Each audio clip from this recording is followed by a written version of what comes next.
Welcome to Shri చక్ర news బులెటిన్ల ముందుగా headlines. TDP MP తప్పుడు స్టేట్మెంట్ ఇచ్చారు.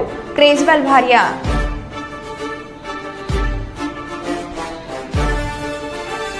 గురుకుల హాస్టల్లో బీర్లు తాగుతున్న మహిళా ప్రిన్సిపాల్.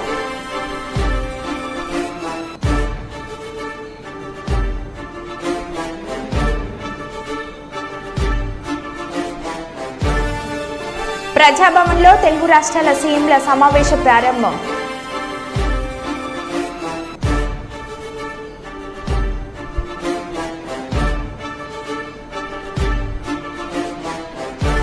మందమరి అభివృద్ధి లక్ష్యంగా పనిచేయాలి.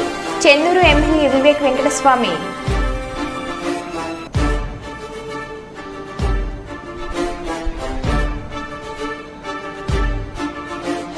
బంజారా సంస్కృతి సాంప్రదాయాలకు ప్రతీక తీజ్ ఉత్సవాలు అని నిరూపించిన శాతవాహన యూనివర్సిటీ విద్యార్థులు.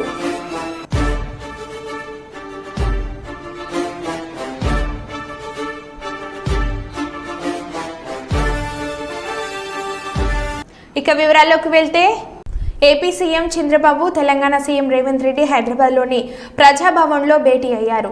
రెండు తెలుగు రాష్ట్రాల మధ్య పెండింగ్లో ఉన్న విభజన అంశాలపై ప్రధానంగా చర్చిస్తున్నారు. ఈ సమావేశంలో రెండు రాష్ట్రాల ప్రభుత్వ ప్రధాన కార్యదర్శులు నీరబ్ కుమార్ ప్రసాద్, శాంతికుమారి పాల్గొన్నారు. ఆంధ్రప్రదేశ్ నుండి మంత్రులు అనగాని సత్యప్రసాద్, బీసీ జనార్దన్ రెడ్డి, కందుల దుర్గేష్ పాల్గొన్నారు. ఆర్థిక శాఖ ముఖ్య కార్యదర్శి పీయూష్ కుమార్తో పాటు ఇతర శాఖల అధికారులు హాజరయ్యారు. ప్రజాభవన్లో ఏపీ సీఎం చంద్రబాబును సన్మానించిన తెలంగాణ సీఎం రేవంత్ రెడ్డి.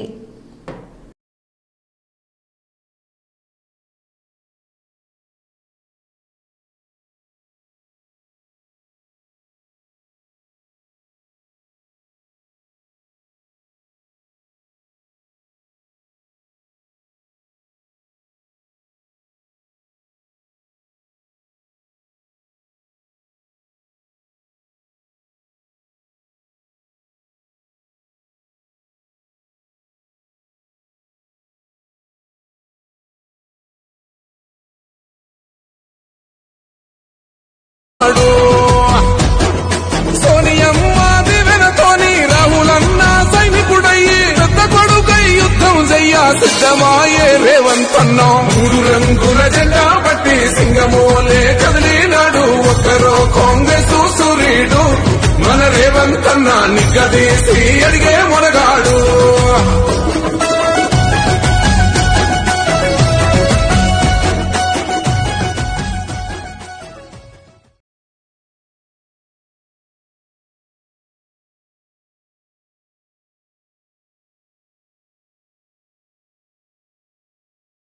నిన్నటి రోజున నిరుద్యోగుల మార్చ్ టీజీపీ ఎస్పీ ముఠెల్లో భాగంగా రాష్ట్ర వ్యాప్తంగా జరిగిన అక్రమ అరెస్టులకు నిరసనగా భారత రాష్ట్ర సమితి విద్యార్థి విభాగం కమిటీ పిలుపు మేరకు ఈరోజు రాజన్న సిరిసిల్ల జిల్లా కేంద్రంలో గల చేనేత విగ్రహం వద్ద నల్ల బ్యాడ్జీలతో సంఖ్యలతో నిరసన కార్యక్రమం నిర్వహించారు. ఈ సందర్భంగా బీఆర్ఎస్ విద్యార్థి విభాగం రాష్ట్ర నాయకులు కంచర్ల రవిగౌడ్ మాట్లాడుతూ రాష్ట్ర వ్యాప్తంగా జరిగిన అక్రమంగా అరెస్టులు చేయడం చాలా సిగ్గుచేటని, ఎలక్షన్లో హామీ ఇచ్చిన విధంగా అమలు అయ్యేలా చూడాలని, వెంటనే జాబ్ క్యాలెండర్ విడుదల చేయాలని, నిరుద్యోగ భృతి ఇవ్వాలని రాష్ట్ర ప్రభుత్వాన్ని డిమాండ్ చేశారు. నిన్నటి రోజు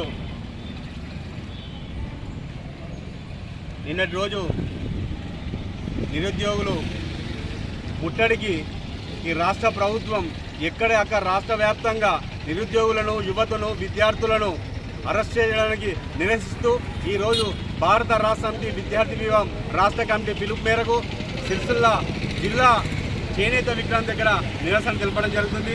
నిజంగా ఈ రాష్ట్ర ప్రభుత్వానికి వెంటనే జాబ్ క్యాలెండర్ ప్రకటించాలని మేము భారత రాష్ట్ర సమితి విద్యార్థి విభాగానికి డిమాండ్ చేస్తున్నాం. లేని ఏడల ఖచ్చితంగా బీఆర్ఎస్బీ భారత రాష్ట్ర సమితి విద్యార్థి విభాగం ఆధ్వర్యంలో పెద్ద ఎత్తున ఆందోళన కార్యక్రమం చేపడతామని ఈ సందర్భంగా రాష్ట్ర ప్రభుత్వాన్ని హెచ్చరించడం జరుగుతుంది.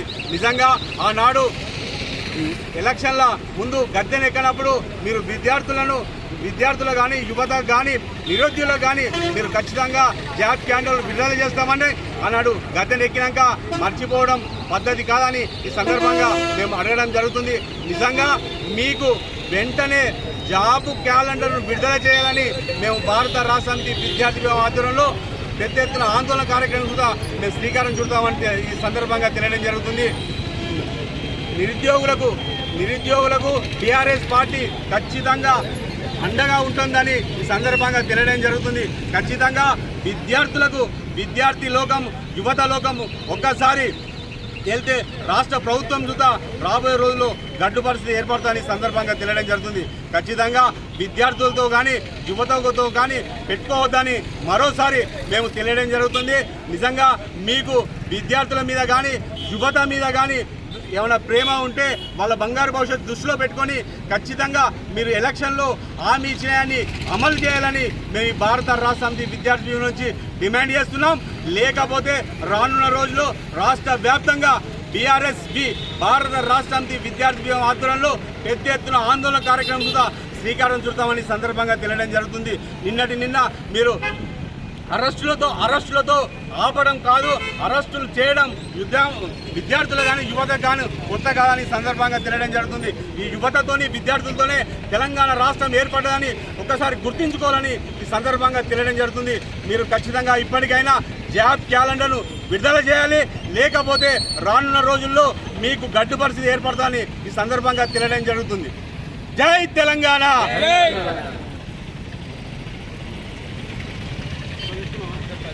హాస్టల్లో కేర్ టేకర్తో కలిసి ప్రిన్సిపల్ శైలజ అసాంఘిక కార్యకలాపాలకు పాల్పడుతుంది, బీర్లు తాగుతుంది. సూర్యాపేట బాలెంల సాంఘిక సంక్షేమ గురుకుల మహిళా డిగ్రీ కళాశాల హాస్టల్లో రాత్రిళ్లు గదుల్లో ప్రిన్సిపల్ శైలజ మరియు కేర్ టేకర్ అసాంఘిక కార్యకలాపాలకు పాల్పడుతున్నారని, మద్యం కూడా సేవిస్తున్నారని అడిగితే డిగ్రీ విద్యార్థులను చూడకుండా తమను కొడుతుందని నిరసన తెలిపారు. విద్యార్థుల నిరసనతో సూర్యాపేట జిల్లా బాలెంల సాంఘిక సంక్షేమ గురుకుల మహిళా డిగ్రీ కళాశాలలో ఉద్రిక్తత ఏర్పడింది. పాపా జరగమ్మా ఒకటే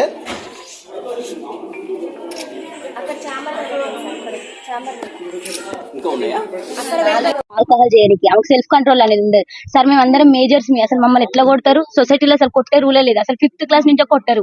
మేము డిగ్రీ స్టూడెంట్ సార్, ఆల్రెడీ మాకు ఆ స్టేజ్ అయిపోయింది. మేము అందరం మేజర్స్, మాకు అందరికి ఓటాకు ఉంది. ఆమె అట్లా ఎట్లా కొడతారు సార్. ఇంకోటి మళ్ళీ మా పేరెంట్స్ కూడా రెస్పెక్ట్ అనేది అసలు ఇయ్యదు. మా పేరెంట్స్ ఏం చేసి సార్ ఎట్లా పడితే అట్లా మాట్లాడతారు సార్. అసలు మా మేడంకి అసలు సెల్ఫ్ కంట్రోల్ అనేది లేదు సార్. మా మీద ఎగబడుతుంది అంటే నైట్ టైం ఆల్కహాల్ చేసాం, మా మీద ఎగబడి మమ్మల్ని ఏమైనా చేస్తే మా పేరెంట్స్ సార్ ఆ బాధ. మా పేరెంట్స్ తో కూడా కరెక్ట్ గా మాట్లాడారు సార్. అసలు మాకు కరెక్ట్ గా కమ్యూనికేషన్ అనేది ఉండదు సార్.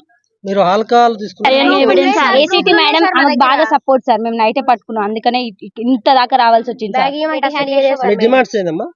మాకు మెయిన్ మా ప్రిన్సిపల్ మేడం వద్దు, ఏసీటీ మేడం కూడా సస్పెండ్ చేయాలి అంతే. మాకు ప్రిన్సిపల్ మేడం అవి ఉన్నాయి కూడా దొరికినాయి బీర్ బాటిల్స్. రూమ్ సీల్ చేసినాం సార్ మేము. నిన్న నైట్ అసలు పడుకోలేదు సార్. ఏం జరుగుతుందో అని చాలా భయంతో అసలు పడుకోలేదు. ఎవరు క్యాంపస్ మొత్తం ఒక్కరు కూడా పడుకోలేదు. అందరం భయపడుతున్నాం సార్. నెక్స్ట్ ఏం జరుగుతుందో అని వాళ్ళ కొడుకు వచ్చి ఇక్కడ ఉన్నాడు సార్.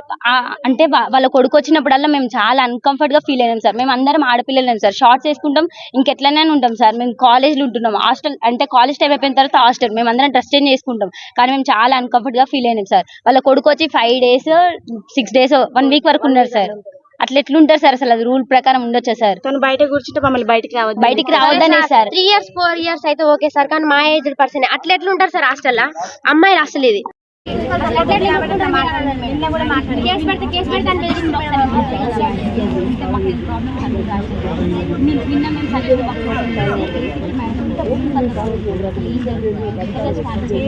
చాలా మంది రాశారు మేడం, చాలా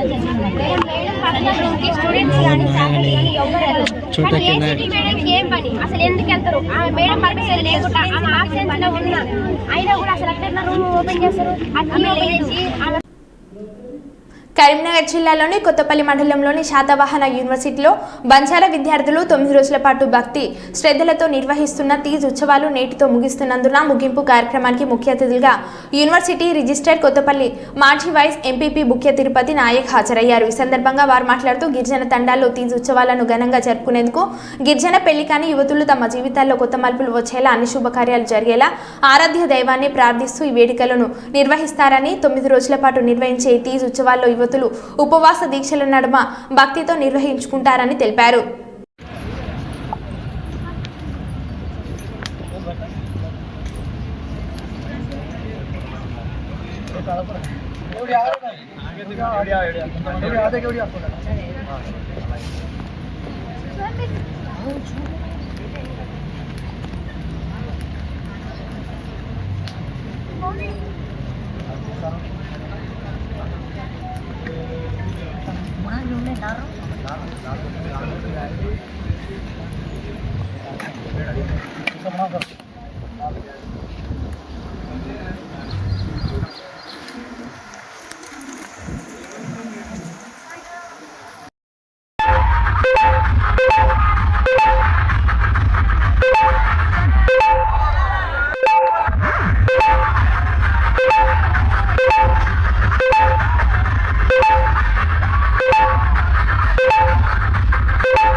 మధ్యాహ్న భోజనం పథకం సరిగ్గా జరగక 90 మంది పిల్లలు హాస్పిటల్లో జాయిన్ అయ్యారు. పిల్లలకి ఇచ్చే బ్యాగులు కూడా సరిగ్గా ఇవ్వట్లేదు. ఏ వ్యవస్థ కూడా సరిగ్గా పనిచేయడం లేదని వైఎస్ఆర్సీపీ అధ్యక్షులు వైఎస్ జగన్మోహన్ రెడ్డి అన్నారు.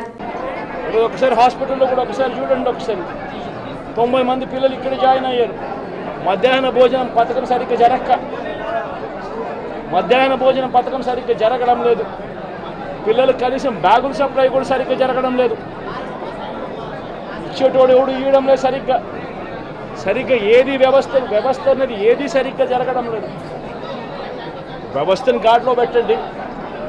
మీరు ప్రజలు మిమ్మల్ని ఏదైతే ఓటు వేశారో ఒక కారణం చేత మీరు ప్రజలు 10% మంది ఓట్లు మాకు రావాల్సిన 10% మంది ఓట్లు మీకు వైపు డ్రిఫ్ట్ అయ్యాయి అని అంటే కేవలం మీరు చేసిన మోసపూరిత వాగ్దానాల వల్ల డ్రిఫ్ట్ అయ్యాయి. ప్రజలు మీ దగ్గర నుంచి ఎక్స్పెక్ట్ చేస్తూ ఉన్నారు. రైతులు అల్లాడిపోతూ ఉన్నారు. రైతు భరోసా అందక పిల్లలు అల్లాడిపోతూ ఉన్నారు. పిల్లలు బడులు స్టార్ట్ అయ్యాయి కానీ తల్లులకు అమ్మఒడి కార్యక్రమం ద్వారా వస్తూ ఉన్నది రావడం లేదు. తల్లులు ఎదురుగా ఆశగా ఎదురు చూస్తూ ఉన్నారు. వాళ్ళని చూసుకోండి. అక్క చెల్లెమ్మలకి ఇస్తామన్నారు నెల 1500 రూపాయలు. అది ఇచ్చే కార్యక్రమం చూసుకోండి. ఇంటింటికి ఉద్యోగం అన్నారు. ఉద్యోగం ఇవ్వకపోతే 3000 రూపాయలు ప్రతి ఇంటికి నిరుద్యోగ వృత్తి అన్నారు. ఆ పిల్లలందరూ ఎదురు చూస్తూ ఉన్నారు. మీరు ఎప్పుడెప్పుడు ఇస్తారు 3000 రూపాయలు నిరుద్యోగ వృత్తి అని. అది చూసుకోండి. ఇటువంటి ఏవి కూడా మంచి కార్యక్రమాలు ఏవి కూడా చేయకుండా రాష్ట్ర వ్యాప్తంగా భయాందోళన మాత్రమే క్రియేట్ చేసే దుర్బుద్ధిని చేసే దుశ్చర్యను ఆపండి అని మరొకసారి హెచ్చరిస్తూ చెప్తా ఉన్నాం. శిశుపాలను పాపాలు పండినట్టుగా వేగంగా జరుగుతూ ఉన్నాయి. తన పాపాలు పండడం అన్నది కూడా తను మర్చిపోద్దని సందర్భంగా మరొకసారి చెప్తా ఉన్నాం. తన భర్త రాజకీయ కుట్రకు బలి అయ్యారని ఢిల్లీ సీఎం కేజ్రీవాల్ భార్య సునీత ఆరోపించారు. టీడీపీ ఎంపీ మాగుంట శ్రీనివాసులరెడ్డి ఇచ్చిన స్టేట్మెంట్ ఆధారంగా కేజ్రీవాల్ని అరెస్ట్ చేశారు. తన కొడుకు రాఘవను కాపాడుకునేందుకు శ్రీనివాసులు తప్పుడు స్టేట్మెంట్ ఇచ్చారని పేర్కొన్నారు. తన భర్త నిజాయితీపరుడని, ఆయనకు ప్రజలు మద్దతుగా నిలవకపోతే చదువుకున్న వారెవరూ రాజకీయాలకు వచ్చేందుకు సహించారని అన్నారు. नमस्कार। क्या आपको पता है कि केजरीवाल जी को गिरफ्तार क्यों किया है? केजरीवाल जी को एनडीए के एक एमपी के बयान पर गिरफ्तार किया है। उनका नाम है मगुंटा श्रीनिवासलू रेड्डी यानी एमएसआर। एमएसआर आंध्र प्रदेश से एनडीए के एक सांसद हैं। एमएसआर ने ऐसा क्या बयान दिया जिससे आपके मुख्यमंत्री केजरीवाल को गिरफ्तार कर लिया? 17 सितंबर 2022 को एमएसआर के ठिकानों पर ईडी की रेड हुई। उनसे पूछा गया कि क्या वो कभी केजरीवाल जी से मिले हैं। उन्होंने कहा, हाँ, मैं 16 मार्च 2021 को केजरीवाल जी से दिल्ली सचिवालय में उनके दफ्तर में मिला था। मैं दिल्ली में एक फैमिली चैरिटेबल ट्रस्ट खोलना चाहता था। उसके लिए दिल्ली के सीएम से जमीन के बारे में बात करने गया था। केजरीवाल जी ने कहा, लैंड एलजी के पास है, एप्लीकेशन दे दो, हम देखते हैं, और कहकर चले गए। ईडी को एमएसआर का जवाब पसंद ही नहीं आया। ईडी ने कुछ दिन बाद एमएसआर के बेटे राघव मगुंटा को गिरफ्तार कर लिया। फिर से एमएसआर के और बयान लिए गए, मगर वो अपना पहले वाला बयान ही दोहराते रहे क्योंकि वही सच था, और उनके बेटे राघव रेड्डी की बेल खारिज होती रही। इस दौरान सदमे से राघव की पत्नी यानी एमएसआर की पुत्रवधू ने आत्महत्या करने की कोशिश की और उनकी बूढ़ी मां बहुत बीमार हो गई। इन सब को देखते हुए बेटे के लिए बाप भी टूट गया। 17 जुलाई 2023 को पिता एमएसआर ने ईडी में अपना बयान बदल दिया। उन्होंने अब कहा, 16 मार्च 2021 को मैं केजरीवाल जी से मिलने गया था। मुश्किल से 4-5 मिनट मुलाकात हुई। वहीं 10-12 लोग बैठे थे। मेरे कमरे में घुसते ही केजरीवाल जी ने मुझसे कहा कि दिल्ली में आप शराब का काम शुरू करो, बदले में आम आदमी पार्टी को 100 करोड़ रुपए दे दीजिए। केजरीवाल जी से ये मेरी पहली और आखिरी मुलाकात थी।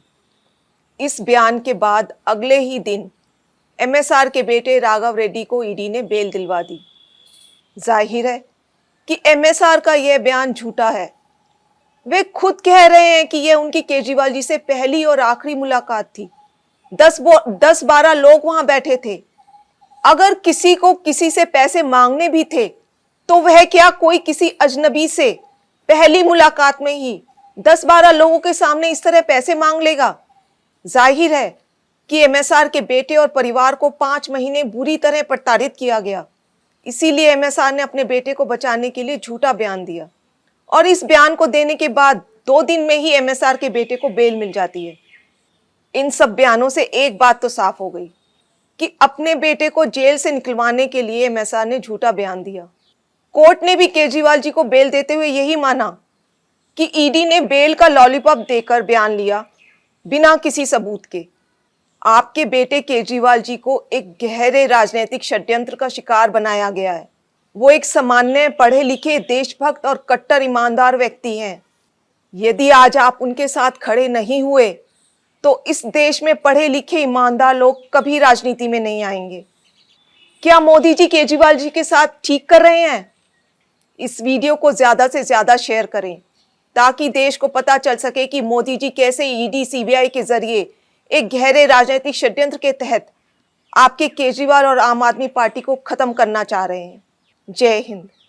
ములుగు జిల్లా వెంకటపురం మండలంలో నకిలీ విలేకరుల పేరుతో బెదిరింపులకు పాల్పడుతున్న 3 యువకులను పోలీసులు పట్టుకున్నారు. పోలీసులు తెలిపిన వివరాల ప్రకారం ఈ నెల 1వ తారీఖు అర్ధరాత్రి సమయంలో పామేడు నుంచి చెర్ల మీదుగా బియ్యం లోడుతో వెళ్తున్న లారీని ఆపి 3 వ్యక్తులు నకిలీ ఐడి కార్డులతో తాము విలేకరులమంటూ లారీ డ్రైవర్లను కర్రతో రాళ్లతో బెదిరించి లారీ డ్రైవర్ల వద్ద నుంచి 40,000 నగదు బలవంతంగా లాక్కున్నారు. ఈ విషయం బయటకు చెప్తే లారీ డ్రైవర్స్ ని చంపుతామని బెదిరింపులతో పాల్పడ్డారు. లారీ డ్రైవర్ వెంకటపురం పోలీస్ స్టేషన్లో ఫిర్యాదు చేశాడు. కేసు నమోదు చేసిన పోలీసులు దర్యాప్తు చేయగా వెంకటపురం మండలానికి చెందిన వేల్పుల రాము, వేల్పుల నవీన్, వేల్పుల మనోజ్ గా గుర్తించారు. ఈ ముగ్గురిని విచారించగా తామే చేశామని ఒప్పుకున్నారు. వీరిపై కేసు నమోదు చేసి రిమాండ్ కు తరలించారు.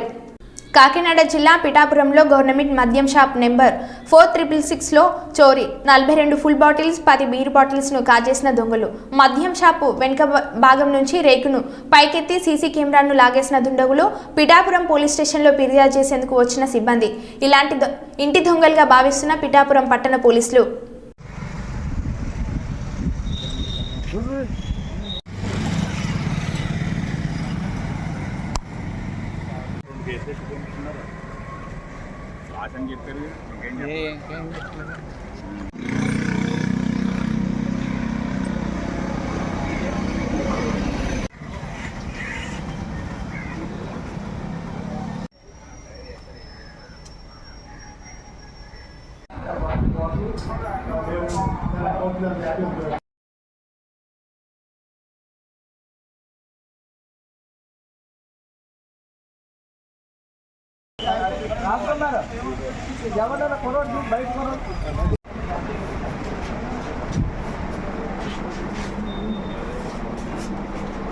వెనకరా అని వెనకరా మిమ్మల్ని కష్టం వీళ్ళు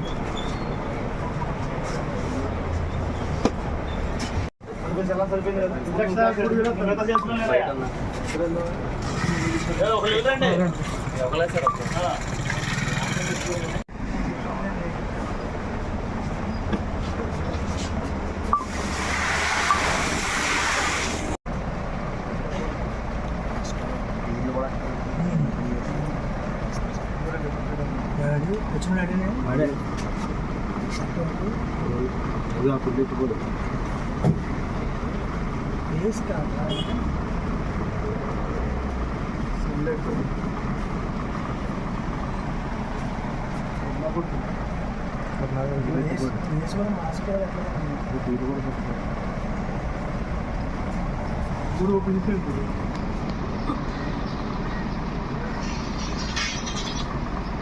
నాకు వేది తాగితే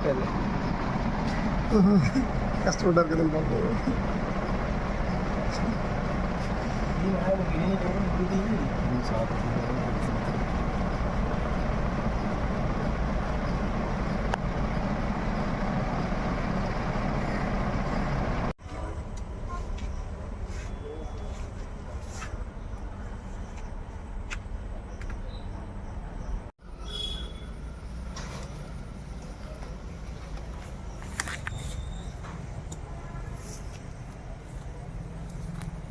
అటు ఏమైనా సీసీ కెమెరాలు ఏమైనా ఉన్నాయా?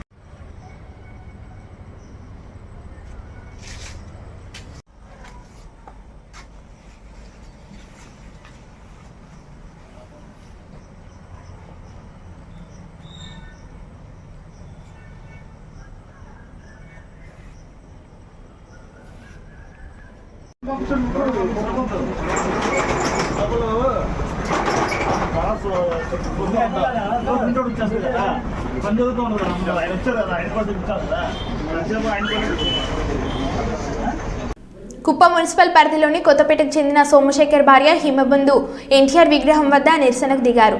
తమ ఇంటిని వెళ్లే దారిని కుమార్ అనే వ్యక్తి ఆక్రమించుకున్నారని ఆమె తెలిపారు. ఇంటికి వెళ్లేందుకు దారి లేకపోవడంతో వేరే దారి లేక నిరసన తెలిపినట్లు ఆవేదన వ్యక్తం చేశారు. సమస్యను పరిష్కరించాలని సంవత్సరం ముందు పోలీస్ స్టేషన్కు వస్తే గతంలో CA Sridhar ST atrocity case పెడతామని బెదిరించినట్లు హిమబిందు ఆరోపించింది. మున్సిపల్ కమిషనర్ నాగేశ్వరరావు దృష్టికి తీసుకువెళ్తే రాత్రి 9 గంటలకు పైన ఫోన్ చేయమని చెప్పారని ఆవేదన వ్యక్తం చేసింది. సమస్యలను పరిష్కరించాలని కోరితే ఇలా రాత్రి 9 గంటలకు పైగా ఫోన్ చేయడం ఏమిటి అని ఆమె ప్రశ్నించింది.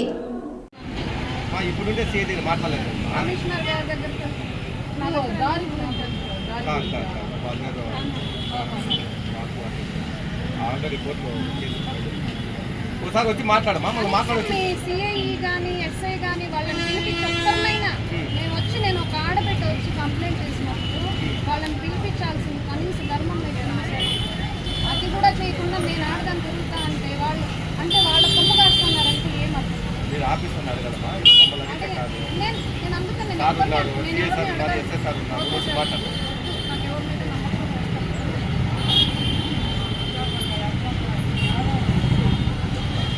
అందరూ లోపల ఏం చేస్తున్నారు అక్కడ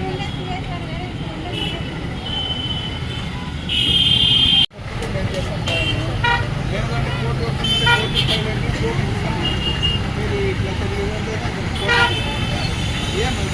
వాళ్ళకి కూడా బీసీలు మిడిల్ క్యాస్ట్ వాళ్ళకి కూడా కొద్దిగా విలువ ఉండాలని నా భావన.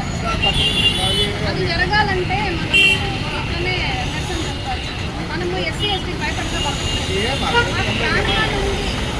ప్రాణంలో నుండి దారి లేదు. ఒకసారి ఇంటికాడ చూడండి కంప్లైంట్ ఏంటి ఇంతకు ఏమో కంప్లైంట్ ఇచ్చిందా ఎఫ్ఐఆర్ మాత్రం లాస్ట్లో ఎవరు పట్టించుకోవాలని ఎఫ్ఐఆర్ అదే మరి ఎఫ్ఐఆర్ చేసినప్పుడు మరి కోర్టు ఇస్తారు మాది నేను చూడండి మా వరకు మేము మా ఇంట్రెస్ట్ కోర్టు పెట్టాలి. మీకు ముందున్న సిఐ ఎస్ఐ నన్ను బెదిరించాడు. ఏదైనా మీరు కంప్లైంట్ నేను నా ఆడబిడ్డను తెచ్చుకొని స్టేషన్ దాకా వచ్చినా కానీ పట్టించుకోకపోతే ఇంకెవరు మీకేం సరే మాకు మున్సిపల్ కమిషనర్ గారైనా పట్టించుకోవాలి. చిట్టిబాబు సార్ ఉన్నప్పటి నుంచి ఇప్పటికీ 3వ కమిషనర్ చేంజ్ అయ్యారు కానీ నా సమస్య మాత్రం మనకి ఐడియా లేదు. ఏమైనా మీకు సమస్య ఉంటే మాకు ఏమైనా చెప్తారా లాస్ట్ రిటర్న్గా మేము దాని నుంచి యాక్షన్ 9 గంటల పైన అధికారి రాండి. మీరు ఏమైనా సమస్య చెప్పండి మేము మా సీఎం ఇచ్చేస్తాం. అధికారులు నా దగ్గర రికార్డ్స్ ఉన్నాయి.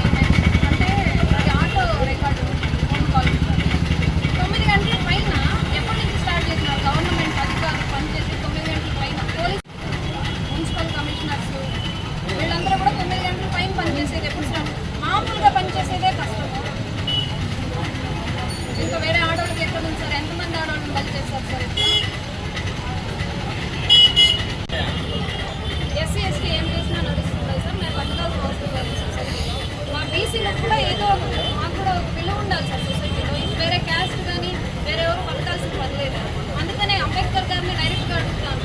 ఆయన లేకపోయినా ఎట్లా రాసినారు ఆయన రాజ్యాంగాన్ని?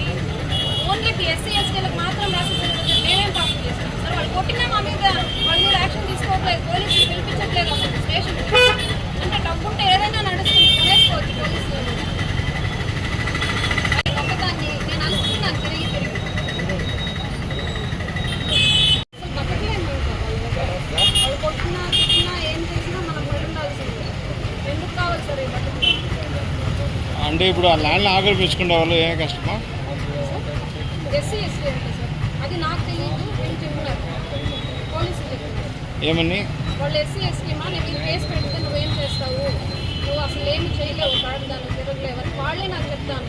ఇంకెవరు కాపాడుతారు సార్ మమ్మల్ని? అట్లన్నీ డిపార్ట్మెంట్లో ఎవరు మా చెప్పింది? ఇప్పుడు ఎవరున్నారు నాకు తెలియదు. పేరు కూడా తెలియదు సార్. లాస్ట్ టైం ఉన్న ఎస్ఐ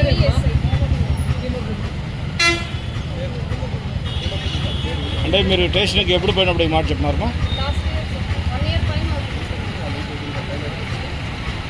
తర్వాత రీసెంట్గా కూడా ఎవరు పట్టించుకోరు సార్. అంటే గతంలో సిఐ గారు వేరే వాళ్ళు ఉన్నారు, ఇప్పుడు ప్రస్తుతం సిఐ చేంజ్ అయినారు. ఈయన ఏమైనా కలిసినారా? ఎవరున్నారో కూడా తెలియదు సార్ నాకు. నేను వెళ్ళలేదు. ఎందుకంటే నాకు నమ్మకం లేదు. పోలీస్ స్టేషన్కి వెళ్ళాలనే ఉద్దేశం కూడా లేదు. అసలు ఏ ఆఫీసర్ ఇక్కడ మున్సిపల్ కమిషనర్ ఆఫీస్కి ఒకసారి వెళ్ళి చూడండి. హిమబిందు పేరు చెప్పండి. హిమబిందు పేరు చెప్తే నేను ఎవరో మున్సిపల్ కమిషనర్ ఎవరైతే ఉన్నారో ఆయన 9 గంటల తర్వాత కాల్ చేయమంటారు నన్ను. మీరు ఎప్పుడు 9 గంటల తర్వాత పని చేసి స్టార్ట్ చేసినారు అనేది నాకు అర్థం కాదు. బెంగళూరు తెలుసా నీకు? నువ్వు ఎన్ని సంవత్సరాలు బెంగళూరులో ఉన్నావు? ఇవన్నీ మీకు ఏం చెప్పాలి? నేను ఎన్నిసార్లు తిరుగుతాను? నా పని గురించి పట్టించుకోవాలి. మీకు ఎంతమంది బిడ్డలు, నీ వయసు ఎంత, నా వయసుతో మీకు ఏం పని? ఇట్లా ఎంతమంది ఆడబిడ్డలు బలి చేసినారు నాకు తెలియదు. నేను నా ఒక్కదాని కోసం రాలేదు సార్. అంటే ఈరోజు నేను మాట్లాడితే రేపటి రోజు నుంచి ఇంకో ఆడదాంతో ఇట్లా మాట్లాడాలంటే భయపడతాను. మరో బులెటిన్లో మళ్ళీ కలుద్దాం. Stay tune.